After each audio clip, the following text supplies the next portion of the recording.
The Foxtech Kiosk powered by EasyPay. So ito yung machine natin. So bali ang The Foxtech Kiosk, ang pangalan ng company is Larego Technologies Corporation na nakabase sa Cebu City. So ito yung machine natin. So meron tayong prepaid e-load, cash-in services, and bills payment. So dito naman sa prepaid e-load, so mamili lang tayo ng network kung anong gamit natin. And then dito naman sa cash-in services, yan. So mamili lang tayo kung GCash ba or Maya or marami pang iba na pwede nating pagpipilian kung anong gamit natin. So dito naman sa bills payment, ang dami. So 600 billers ito, yung nasa system ng The Foxtech. So pwede nating i-search dito sa search bar yung biller natin. So marami, may government, collection services,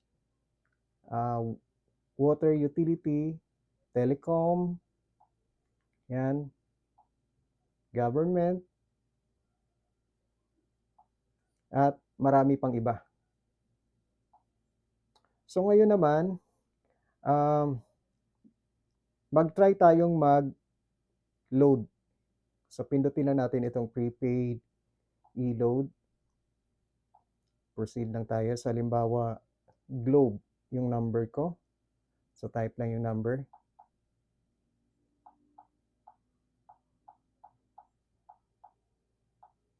Okay. So ito naman yung mga promos. So ang daming promos na pagpipilian. Yan. So kung ano naman, kung regular load naman, so dito lang tayo sa enter amount. Okay. Halimbawa, 10 pesos. So, yung nakalagay dito sa 10 pesos, yung babayaran natin is 12 pesos. So, ito yung 2 pesos, yun yung patong natin. So, pwede nating ma-edit yan anytime. So, pwede natin gawing 13 pesos, 14 pesos, depende sa atin. And then, doon naman sa promos, so, direct na siya sa telco. Pero ang profit natin doon, depende sa binili ng customer na promo. So, meron tayong profit na 3 pesos, 5 pesos, 10 pesos, 15 pesos, depende sa promo na bibili ng customer. So, ngayon, try nating hulugan.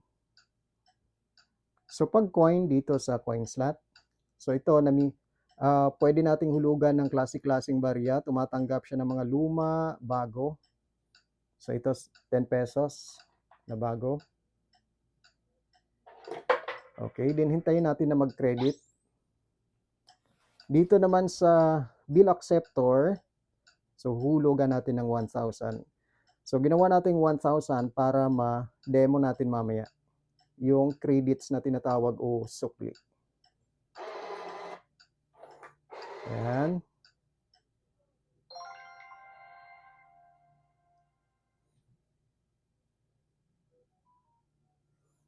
So ito, tanggap ko na yung load.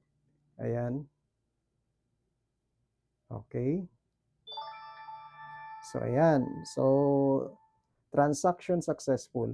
So ito naman, pwede nating i-print, pwede rin hindi.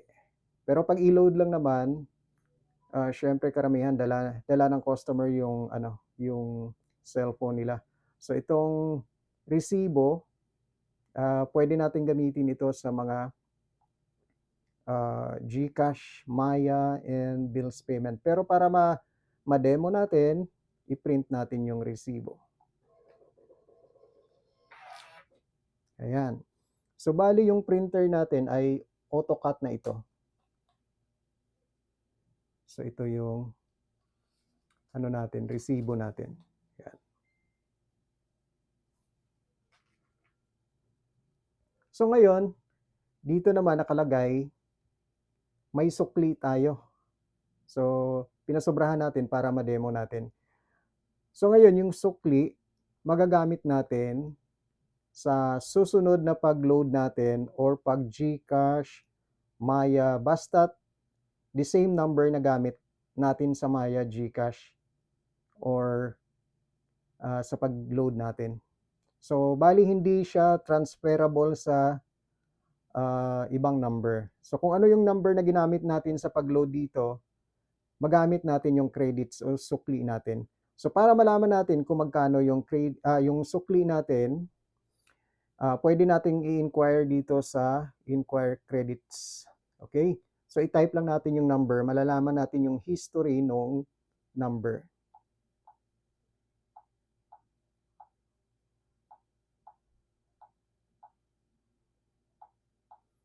So, enter. So, ito yung history ng number. So, ngayon, dito din natin malalaman kung magkano yung sukli ng customer.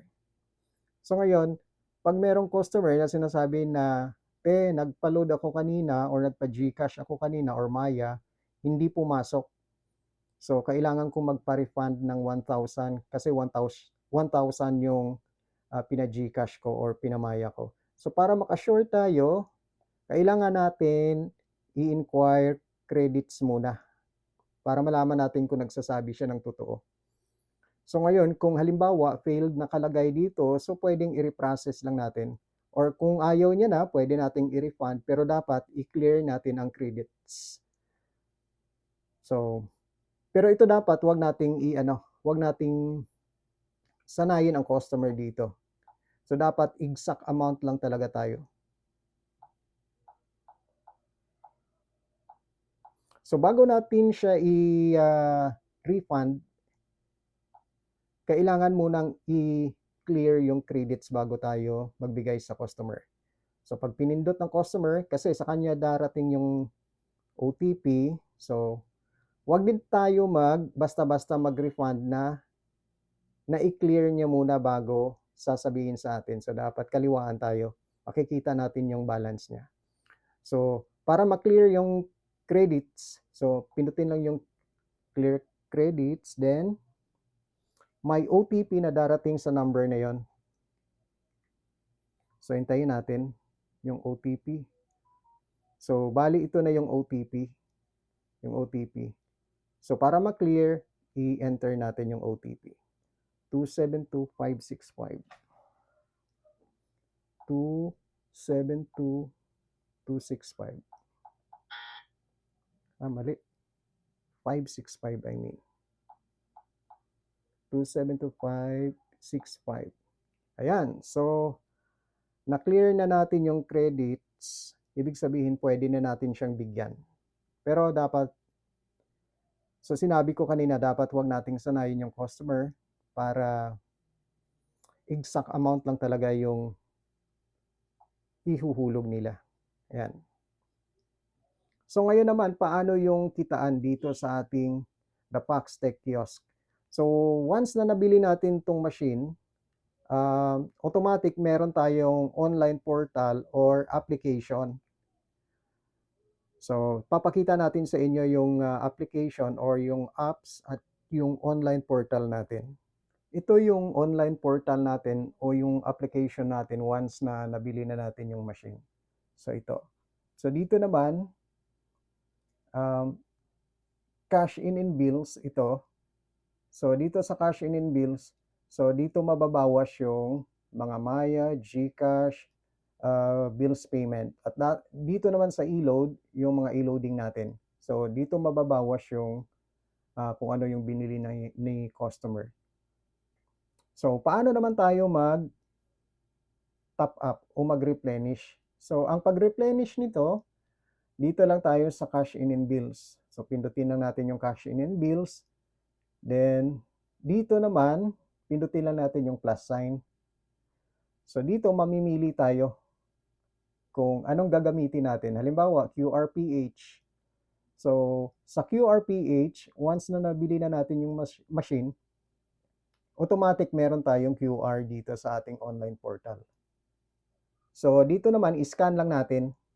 Halimbawa, GCash yung gagamitin natin. So i-open lang natin yung GCash natin and then i-scan lang natin itong QR. Then, enter lang natin yung amount. And then, pag Palawan Pay naman, pag Palawan, diba, Palawan yung gagamitin natin. Pindutin lang natin yung Palawan. And then, merong instructions dito kung paano natin gagamitin sa pag-replenish. So, halimbawa, naka Palawan apps tayo na gamit natin. So, sundin lang natin dito yung instructions. Yan. Kompleto naman yung mga instructions dito. So, halimbawa naman, ang gamit natin, mag-over the counter tayo sa Palawan. So, hingi lang tayo ng form sa teller ng Palawan Pay. Fill upan lang natin. Ito naman yung form na hihingi natin sa teller. So, fill upan lang natin ito. So, dito naman, lagyan natin ang pangalan natin, apelyido, middle name, and then dito naman sa biller ay yung ilalagay natin is Flarego Technologies Corporation. So anyway, kompleto naman yung instructions dito. Di tayo mawawala. Then halimbawa, naibigay na natin sa teller. So ito na yung ibibigay ng teller sa atin. Ito. So dito, continue lang natin. Halimbawa, yan. Dito naman, isusulat natin yung reference number dito. And then dito naman, yung amount. So yung reference number, nandito lang nakasulat. Nandito lang, nakasulat lang yan dito. So after that, continue lang natin. And then, kailangan din natin picturean itong galing sa teller. Then, picturean natin ito. And then after that, dito naman, continue lang natin. Then, i-upload lang natin. Bali, i-attach natin yung picture. And then, i-send lang natin. Okay. So, bali, real time siya. So, dito naman, pag na-submit na natin, maya-maya, siguro, approximately 2 to 5 seconds, makikita na natin, may nag-text na sa atin na successful yung replenishment natin na halimbawa 50,000. And then yung bayad pala sa Palawan, pag sa Palawan, kada transaction is 50,000. So yung bayad natin sa 50,000 ay 15 pesos. So kung halimbawa 200,000 yung ano natin i-deposit, so bali apat na beses tayong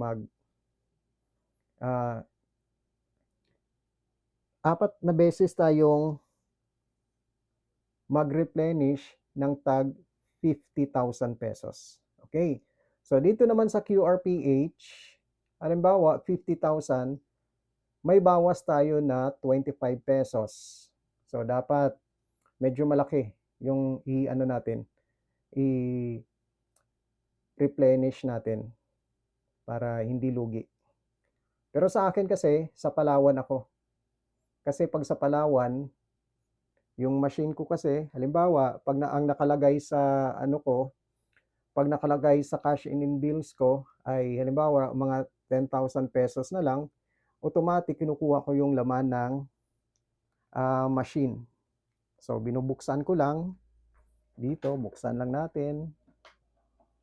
Yan, andyan lang yung mga pera dyan sa loob. Okay? Then, pagkatapos, dadalhin ko na sa Palawan para at least ma-ruling ko yung kapital. So ngayon naman, paano tayo kikita? So, kikita tayo dito sa pamamagitan ng patong. So, once na nabili natin yung machine, ano pa siya? Bali, tayo pa ang mag-set up ng pricing natin sa GCash, Maya, sa bills payment. Halimbawa sa GCash. So, punta lang tayo dito sa fees and pricing. Halimbawa, GCash. Okay. So, dito, blanco pa yan sa GCash and Maya. So, tayo ang gagawa. So bali, mag-add lang tayo ng denomination. Halimbawa, sample, minimum amount natin, ang minimum natin sa GCash is 50 pesos. So ilagay natin dito sa denomination 50 pesos. Then sa maximum amount, kasi tayong gagawa ng bracket. So mas maigi, mas maganda, pag lower amount, yung range ng ating bracket ay di masyadong mataas. Kasi dito tayo sa maximum amount kukuha ng patong natin. So halimbawa, 50 to 100, sample lang ito. So ang minimum natin dito sa system natin is 7 pesos. Yan. Pwede natin gawing 8 pesos. So submit lang. So anytime, pwede natin itong mabago. Pwede nating ma-edit anytime. Pwede nating ma-delete yan. So halimbawa, sa second row natin, add ulit tayo. Halimbawa, 101.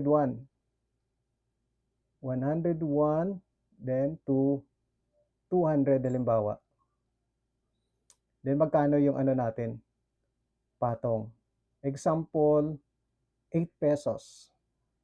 Anytime, pwede nating mabago. Kasi yung yung mga patong natin, magdedepende sa lugar natin. Merong lugar na medyo mataas yung mga patong doon ng GCash sa mga sari-sari stores. So, andito na tayo sa 101 to 200. So, add denomination tayo ulit. So, halimbawa, 201 to 300. Kano patong natin? So, 9 pesos halimbawa. Submit. Okay, so ganyan. So, bali gagawa tayo ng denominations up to 10,000 pesos. So, pwede tayong after 1,000, pwede tayong buy 500 na sa ating denominations para hindi masyadong mabigat sa customer. So, ayan. So, ganun din yung gagawin natin dito sa Globe. Gawa tayo ng denominations dito sa regular load dito sa Globe. Kasama na ang TM dito. And then dito naman so yung gagawin natin, yung ginawa natin sa sa GCash, ganun din ang gagawin natin sa Maya. Then dito naman sa bills payment, dito tayo sa bill fees. Ayan. So, gagawa din tayo ng bracket dito. Kagaya noong sa GCash. Madali lang. So, once na bumili kayo, i-ano naman ng maigi, i-demo naman sa inyo ng maigi. So, ito yung ginagawa natin, idea lang kung paano kumita at saka paano mag-operate yung the Foxtech kiosk natin. So, napakasimple lang ng ating the Foxtech kiosk. So, bali, distributor tayo dito sa Davao City ng the Foxtech kiosk. So, makikita yung ano natin. Bali, makikita yung sa website ng the Foxtech, makikita yung pangalan natin. Itong RBMP doon sa kanilang listahan ng mga distributors nila. So, ito. So, para makasure, pwede nyong i-bisitahin yung website ng the Foxtech para malaman ninyo yung mga legit na distributors nationwide. Ayan.